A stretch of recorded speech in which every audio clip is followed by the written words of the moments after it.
Di sekolah itu dia dibully. Cewek cowok? Asrama putra sih, sekolahnya tuh punya asrama kan. Dia dibully, kebetulan setelah dibully dia bahasanya diperkosa lah. Gitu. Oke. Kata mereka, kami telah berjanji. Kata yang lain, gak tahu diri. Kata mereka, kami tak bekerja, hanya bicara tak ada buktinya. Kata mereka, kami banyak mintanya, banyak masalah, gak ada usaha. Kita dengar sajalah kata mereka. Kita dengar sajalah kata mereka.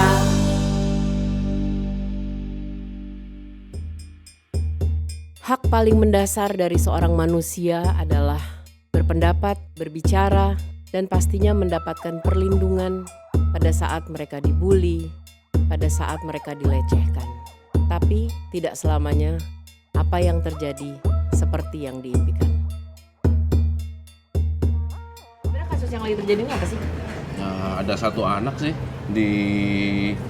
dibully sebetulnya awalnya. Di sekolah ini? Di sekolah itu dia dibully. Cewek cowok? Asrama putra sih, sekolahnya tuh punya asrama kan.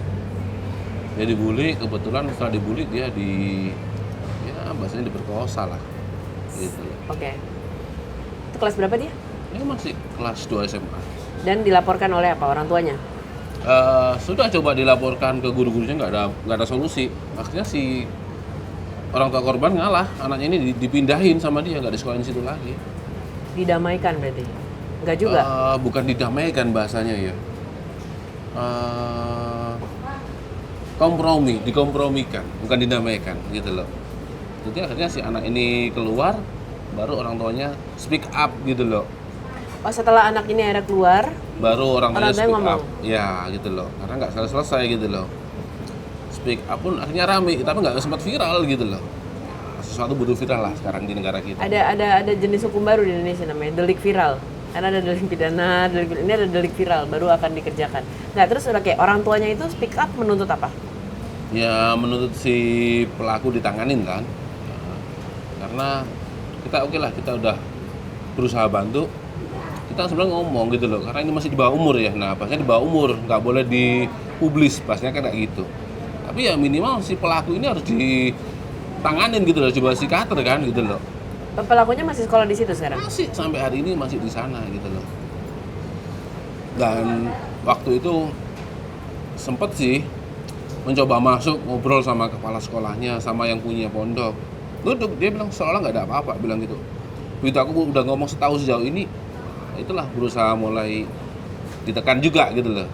Bahkan pulang dikasih duit yang... Lo ditekan dari pihak siapanya? Keluarganya? Sekolah? Dari atau? pihak yang punya sekolah gitu loh. Dikasih duit pulang, ditolak gitu loh, paksa sama dia. Dapat berapa lo? Kenapa? Dapat berapa lo ngaku? Ya 5 juta. 5 juta lumayan, terus? Ya balikin lah akhirnya. Balikin. Dibalikin, artinya nggak mau saat itu.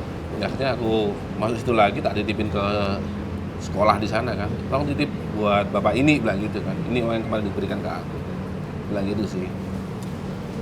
Apakah tindakan hukum pernah coba dibuat? Dilaporkan ke yang berwajib? Sudah, ya pihak berwajib selalu begitulah. Yang melaporkan siapa? Orang tua? Orang tua gitu loh. Bahasanya pihak berwajib ya mengulur waktu. Ini korban dan pelaku masih di bawah umur, harusnya ditangani begini, macam-macam lah. Berarti laporan itu ada ya sekarang ya? Atau udah sempat ditarik? Sudah ditarik. Oke. Gitu loh. Jadi ya berat lah di kepolisian kayak gitu udah. Dan ini umum ya? Berarti undang-undang apa yang mesti dibenerin? Undang-undang kebebasan berpendapat ya sebetulnya. Itu sih karena saya ingat mengutip ucapan seseorang ya.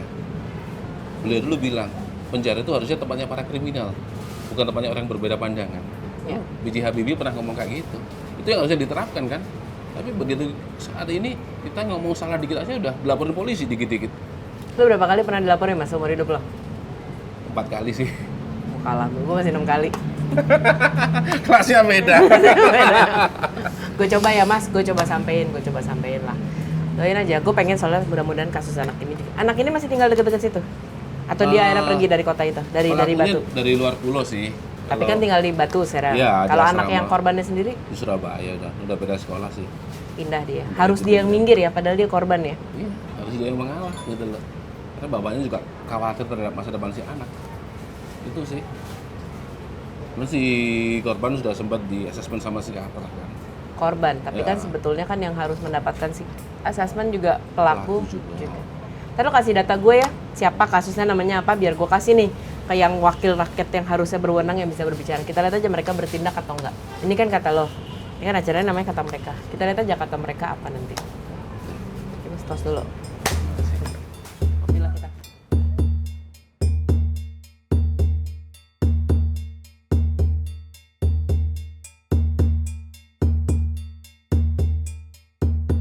Itu Bapak tadi ceritanya ya gitu, memang ada anak di daerah Bapak mengalami beberapa hal tidak menyenangkan. Cuma mungkin dia awam ya, bukan kita tuh harus ngadu kemana sih, kadang kalau pelecehan. Atau ada juga beberapa aktivis yang berusaha nolong, speak up, mereka malah mungkin ditekan sama pihak lain gitu. Jangan dong, nama buruk sekolah, nama buruk siswanya mungkin. Padahal sebenarnya kalau ada anak mengalami kayak gitu di area Bapak tuh harusnya ngapain? Itu boleh dilaporin kan Pak? Boleh, tapi begini, yang penting itu sebenarnya di hulunya ya. Oke. Pemahaman di sekolahnya. Oke. Jadi sekolah itu harus paham betul bahwa bully itu merusak karakter anak. Bully itu merusak masa depan anak. Karena kan banyak sekali anak-anak yang sebenarnya menjadi sangat minder, banyak mereka dendamnya itu berkelanjutan Psikis gitu. tuh ya? Psikis, menyebabkan ada penyakit psikologis lah itu. Itu hanya bisa diselesaikan menurut saya di hulunya, kesadaran di sekolahnya masing-masing. Karena interaksi di sekolah itulah siswa biasanya kena bulian. Memang di masyarakat ada juga, tapi banyak terjadi di sekolah-sekolah. Di beberapa sekolah unggulan yang baik itu mereka punya mekanisme pelaporan. Dan itu mereka melapor itu dijamin. Rahasianya dijamin, terus kepentingannya dijamin, lalu tidak akan juga kena bully balik oleh kepala sekolahnya atau oleh gurunya gitu. Karena sekolah punya kepentingan menjaga nama baik. Itu bukan berarti kalau ada kejadian terus kemudian disembunyikan di bawah karpet. Tetapi justru setiap ada tindakan bully akan ditangani dengan serius. Nah, itu menjaga nama baik sekolah itu. Memang kadang-kadang kalau sekali ada pelaporan, nama sekolah tercemar. Dan itu pemerintah juga harus mengendorse kepada semua sekolah. Jadi harus ada backup pemerintah juga. Dalam hal ini pemerintah daerah masing-masing harus membackup. Harus paling nggak harus mengatakan pada sekolah-sekolah, jangan sampai ada bulian loh, karena itu merusak masa depan anak. Bahkan kalau ada bulian lalu tidak ditangani oleh sekolah, sekolahnya justru harus ditegur, bahkan kalau perlu kena sanksi. Nah, itu baru menciptakan sistem. Anak-anak yang melakukan itu harus ditangani karena dia berarti ada persoalan. Entah masalahnya itu di rumah, atau mungkin orang tuanya lagi bentrok, atau orang tuanya nggak perhatian, atau oleh sekelilingnya dia juga dibully. Jadi dia juga harus mendapatkan pendampingan juga kalau itu pelakunya anak. Jadi harus semua dilakukan secara menyeluruh untuk menciptakan ekosistem yang sehat untuk anak. Jadi kepala sekolah menurut saya menciptakan ekosistem itu jauh lebih penting daripada supaya tidak terjadi, atau kalau terjadi ditangani dengan baik oleh sekolah. Kalau ditangani dengan baik oleh sekolah, kemungkinan untuk orang melapor ke polisi juga kecil. Artinya sejak awal itu ada deteksi dini, ada alarm berbunyi setiap ada indikasi perbulian di sekolah masing-masing. Gitu. Baik, terima kasih. Oke.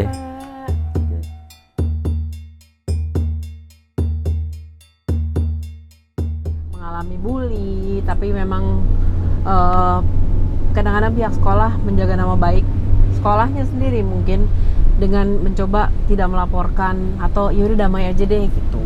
Bahkan pada satu kasus ini si anak yang menjadi korban malah sekarang pindah sekolah, pindah kota. Yang pelaku masih ada di sekolah itu. Nah, tadi sudah ditanyakan ke Bapak yang mewakili suara rakyat, bagaimana, apa yang harus dilakukan. Dan ya itulah kata mereka, lebih baik selesaikan dalam sekolah. Itu kata mereka barusan.